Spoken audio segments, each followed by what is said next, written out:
Hello and welcome back to Faith Evolving. Today we're going to be asking the question, how can fundamentalism turn dangerous?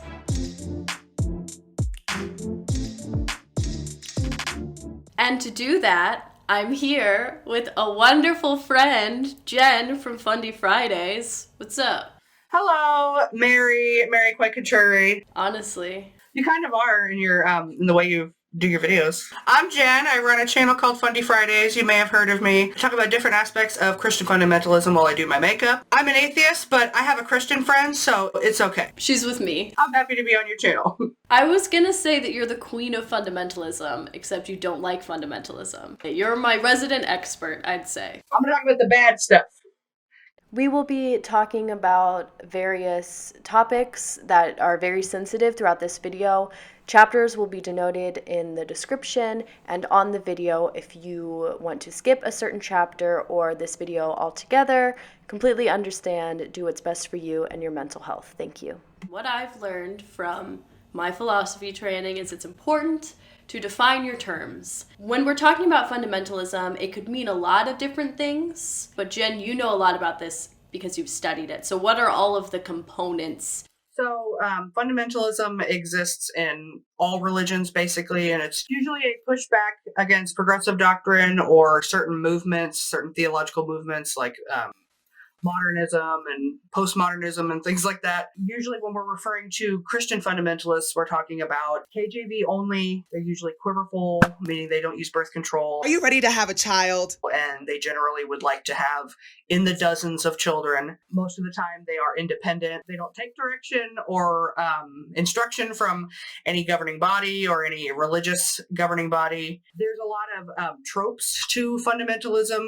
that we see a lot, like the extreme modesty and purity culture and the submission of women to men, but it is not a denomination like TM. I would say maybe a philosophy is how it's being used, but generally now it has taken a life of its own, like the term fundamentalism, and then not even to mention the term fundie, which is a whole other colloquialism. I also want to preface this for everyone. I'm very much so against binaries of this either or. So I think it's important to say with, progressive as a term and fundamentalism as a term, these are the two kind of points, but things can fall different places within that or exist outside of it. But a lot of what Jen does on her channel is things that are pretty far on the fundamentalist side of this spectrum of doctrine and practices. Like worst endings to a lot of these fundamentalist stories is death. There's a lot of child abuse in fundamentalism. They're very big believers in not only the book To Train Up Your Child, but just the general concept of training a child instead of raising them or using positive reinforcement. A lot of them believe that children are capable of sinning or doing malicious behavior as little as 6 months old. People that follow the pearls, they advocate for flicking your baby in the mouth or pulling their hair during breastfeeding. So indicating that they're talking infant. And it just goes up from there. They want to break their will so that they'll be completely obedient. And a lot of times they're like, obedience is next to godliness. So the best way you can serve God as a child is to be obedient to your parents. Obviously, the father being the one you got to really listen to, your mom, not so much. They're all about hierarchy and roles.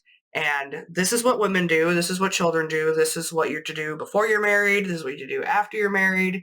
That's very interesting to me because I don't know where they get all of the scriptural backing for this, but it sounds like a lot of it is from one of the commandments in the 10 Commandments of honor thy father and mother. Twist honor into obedience feels very aggressive to me. I don't know what the original language, the actual connotation of the word means, but when I encounter honor, I think to respect, and I don't think respect is necessarily obedience. It's to see the humanity in someone and respect that and see that, they are a person too. To not treat them terribly. To make that just obedience so that then you can treat your child terribly feels like a very gross perversion. And I remember there was a story in the Pearl book, and he was trying to explain how this is a good thing. And he's like, oh, my daughter had a huge spider on her back, and I told her to freeze, and she was obedient, she listened, and I got the spider off. I'm like, you could just do that. You don't have to beat your child. They respect you from not abusing them, and they trust you. They would also probably still freeze if you have concern in your voice. That's an option. But it's not just kids that have to obey, it's wives. They're real big into that. It's like one of the main themes of fundamentalism is the subservience of women. And a lot of times these fundamentalist women are super into it. On the surface level, like they sound like they really are excited to serve their husband, and they're, they feel bad about resisting. The verse about women not speaking at church, you know that one. I'm sure you can pull that up or whatever. Somewhere in the New Testament.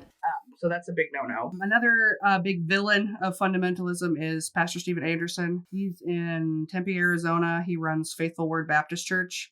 Another trope of fundamentalism you'll see is a lot of times they name their church as Bible believing. He's affiliated with the new IFB as opposed to the old IFB. IFB stands for Independent Fundamental Baptist, not a proper denomination, just a movement. He's famous for his homophobia and anti-Semitism because he's like really proud of it. He has a whiteboard. He's like, old IFB, new IFB. And the old IFB, he says, tolerates LGBT, which name one fundamentalist church that tolerates LGBT. I'm scared to walk through their doors. He'll say this like he was saying he went to get the mail. Like it was just does not affect him whatsoever. Oh, he's pretty awful. He makes a lot of those like conspiracy theory, Alex Jones kind of movies. And fundamentalists are super big into the end times. Like they're more concerned about that than current times. So maybe you could say something about that. Literally, I've talked about this in some past videos, and I'm hoping to really do a deep dive on it and learn a lot more. The apocalyptic literature is deeply metaphorical, and the fact that we as Christians have weaponized this poetry against other people, against, stewardship and caring for the earth because, we'll go to heaven soon. This can rot and die, fills me with such a rage, and it's stupid and it's dumb. I'm very cautious in attacking ideologies and not people. I hate that ideology, but I don't hate the people. I try very hard not to. One more random thing about his church, New IFB people, they're like super against like Sunday school or like a baby room or like a nursery room. They want you to bring everybody 0 to 99 to the services. I don't know if that's good or bad. It certainly is distracting because all the videos of Steven Anderson, there's a baby crying. I think intergenerational ministry and education is really good and valuable, but also things have to be content appropriate. So if you're screaming about hellfire to a toddler, it's not going to go great. Honestly, if you're screaming about hellfire to anyone, it's not going to go great, and you should stop doing that. But it's really going to screw up a 3-year-old. Oh, yeah. Another thing that isn't exclusive to fundamentalism, let me make this very clear, there is a lot of talk, no action in a lot of progressive areas of Christianity too. There's quite a bit of racism and quite a bit of religious backing for it. If you look at the trends in history, the more fundamentalist, fear-based part of Christianity is the kind that was still advocating for slavery and advocating against civil rights. Like, it was across the board, North and South, white Christians being absolutely awful. So how does it manifest in your research? What have you found recently? There's a lot of interracial marriages in these fundie groups that I've seen, and they don't like address it. I feel like they don't see color or something. Your status in the church won't be as high if you're too dark, or Jack Hyles. He is one of the godfathers of Christian fundamentalism. I did an episode about him. He would just make racist jokes on stage, like he was freaking Louis C.K. or something. A lot of the children that died because of the Pearls book, they just so happened to be adopted children from Africa. So that raises the question of maybe they treated them worse because of that. Homophobia, that's old news. Everybody's homophobic there. Even if a church or a family or a group says that they are not homophobic and they do the whole love the sinner, hate the sin kind of situation. They treat same-sex attraction as if it is A, either a sin, or B, like something that you can overcome, like the cold or something. And they will send their kids or adults to conversion therapy, and, which is a really abusive, often torturous practice on these people trying to change their sexual orientation, their gender identity, really anything. And most of the time people, if they survive and they have their like will intact, they just lied to get through it. It's just easier to pretend and go along with pretending to be straight so that you get to live your life. These fundamentalist churches will act like you don't get to enjoy Jesus's love because you're gay. Like you have to give up that part to be a part of our church. My saucy little rant of quote unquote all are welcome churches in 3, 2, 1. Either be explicitly affirming or be explicitly not affirming. Say who you are. Don't lure these people in to try to like change us. No, I'm not going to attend your church if you're going to tell me I'm like fundamentally flawed. If my queerness is part of how God made me. Nowadays, there's a lot of gay-friendly churches, and they're very outnumbered. And you know that they are because they are very vocal about it. So if you're a queer person trying to find a church, they'll tell you in the first paragraph. They'll tell you right away. They're like, wait, you're good. There is a Universalist church in my town, and the initials are CUCK. That is so iconic. From watching your videos, I'm a big fan. It appears like a lot of these fundamentalist groups have the propensity to turn into cults. How does that happen? I think that the pure number of cults, the creativity of the cults we have in America,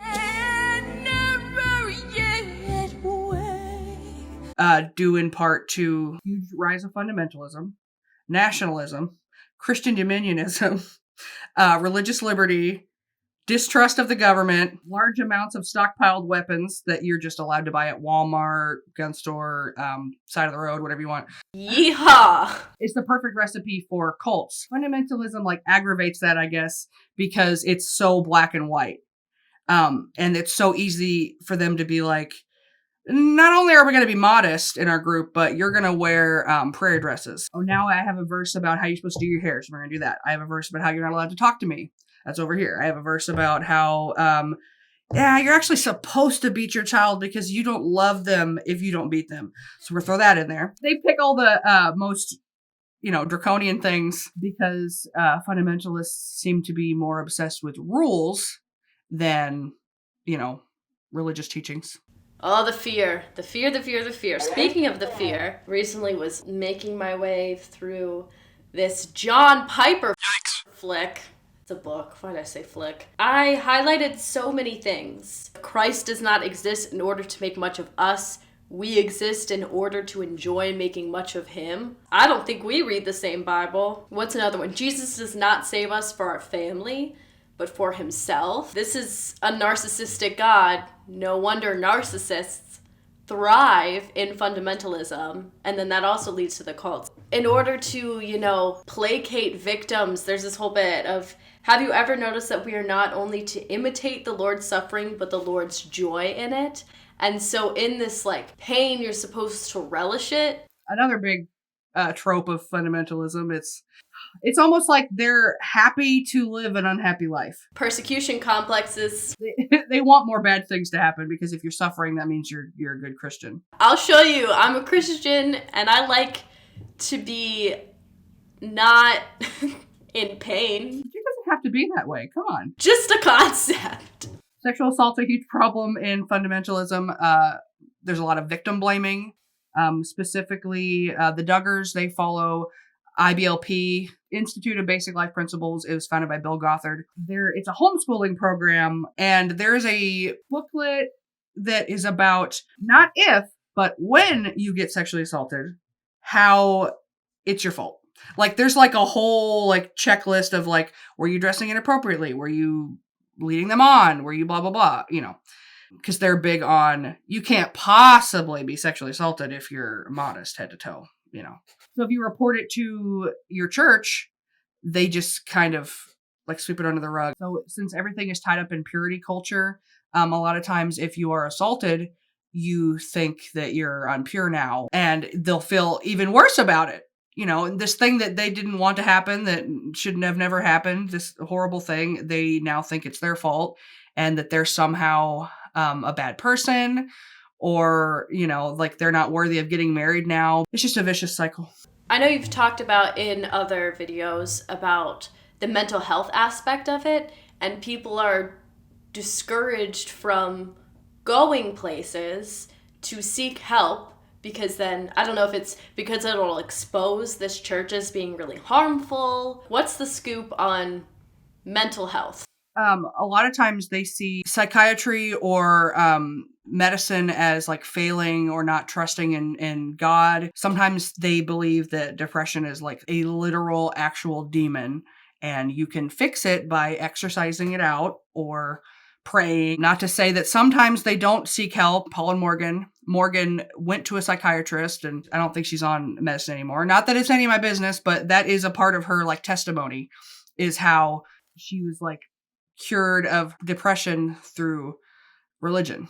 That's really a hard subject because you don't want to tell people how to live their life. She's on the internet very openly struggling. Morgan was talking about Bible verses that make her feel better when she's depressed. Psalms 18, the whole chapter, is something that I read so many times. One of the verses is like, the cords of death are entangled around my neck or something like that. Like, he felt like dying and death was constantly like tempting or pulling at him. I really liked that she was talking about how that's the same God that helped him feel better is the same God that she's praying to right now, and she really felt comfort in that. And she was like, I'm not the only person to ever feel suicidal, because that's what this person was feeling. They just described it a little differently back then. But that's how religion should be.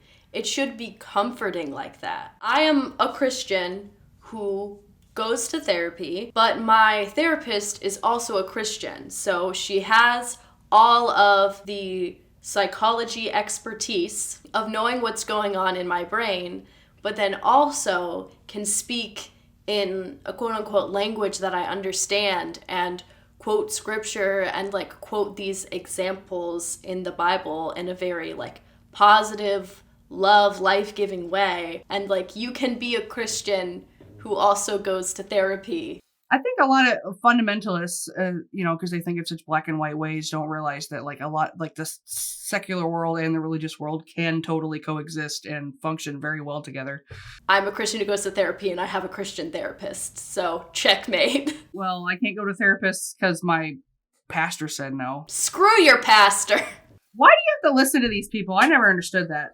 I just don't respect any authority, so I can't imagine listening to somebody tell me something I don't want to do. Pastors shouldn't tell you what to do or what not to do. They're basically there to give you advice if you want, but they shouldn't have control over your life. They're there to help provide comfort in life transitions or like deaths. They're not there to like be another parent or like be God. Some of these IFB pastors, though, they really are in their business. It pisses me off. Like, they might as well be God to them because they really listen to everything they say. Also, the way pastors are treated in this scenario is awful for them and their mental health.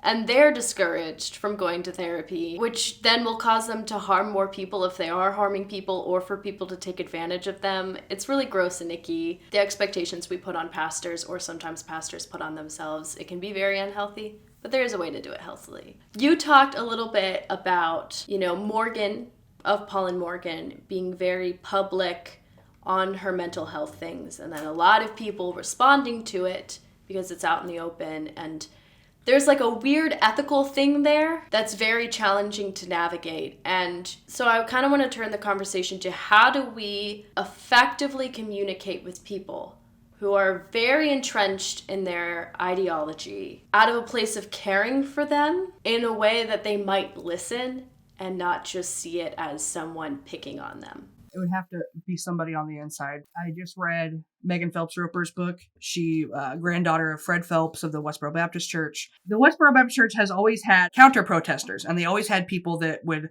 like try to point out inaccuracies and what they were talking about and just trying to reason with them. And it almost seemed just, they didn't care. Like it was a moot point.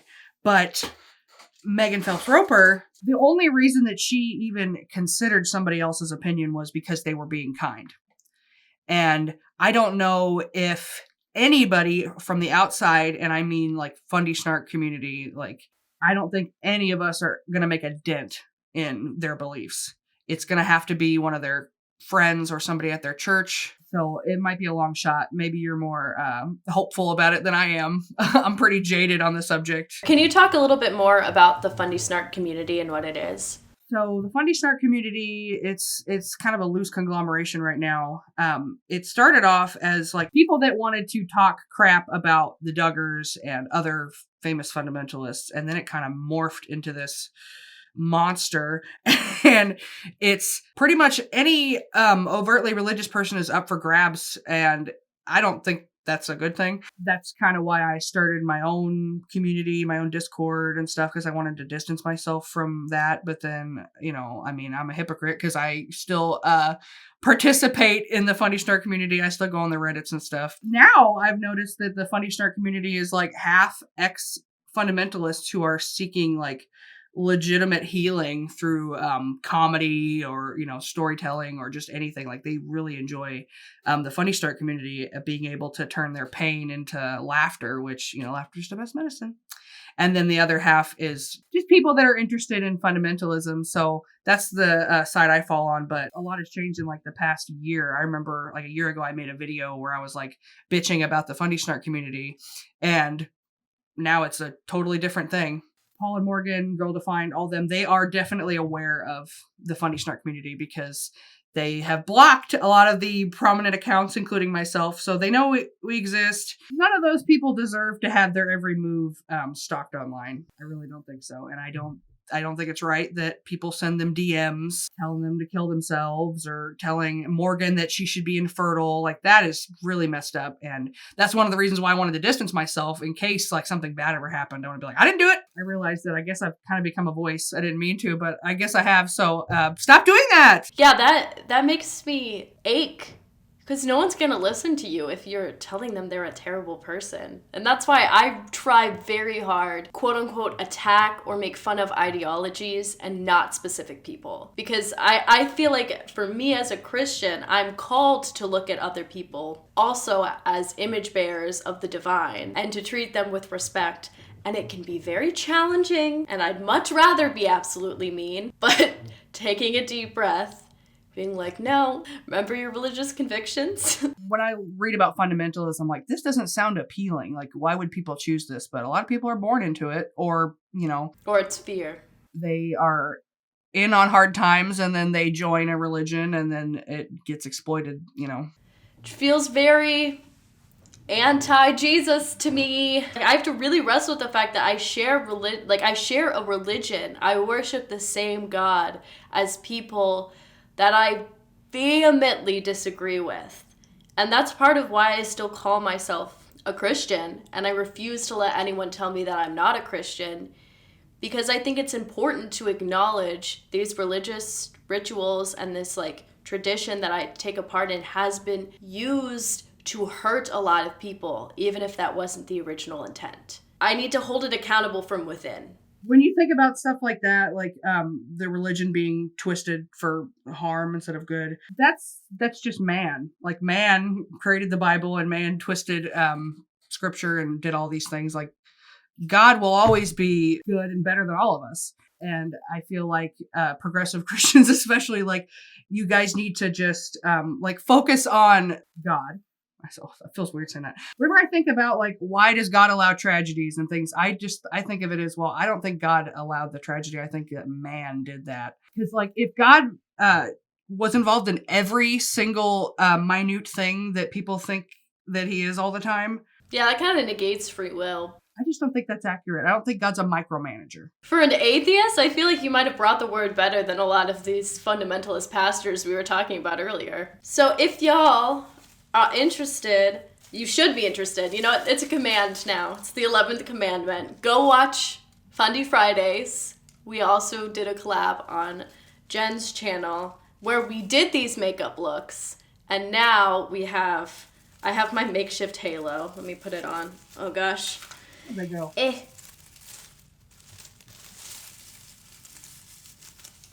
Beautiful.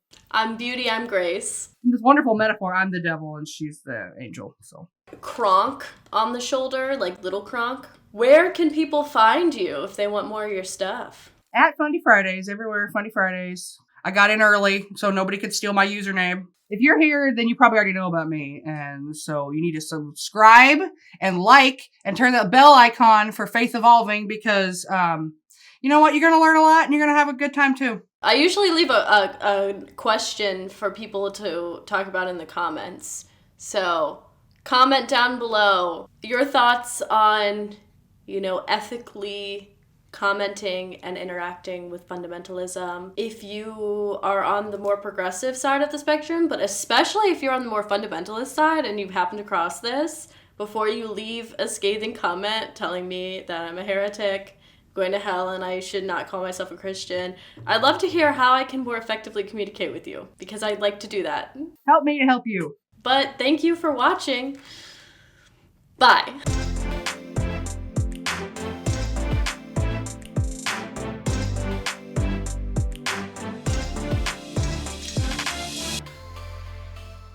Never in my life have I been more insulted.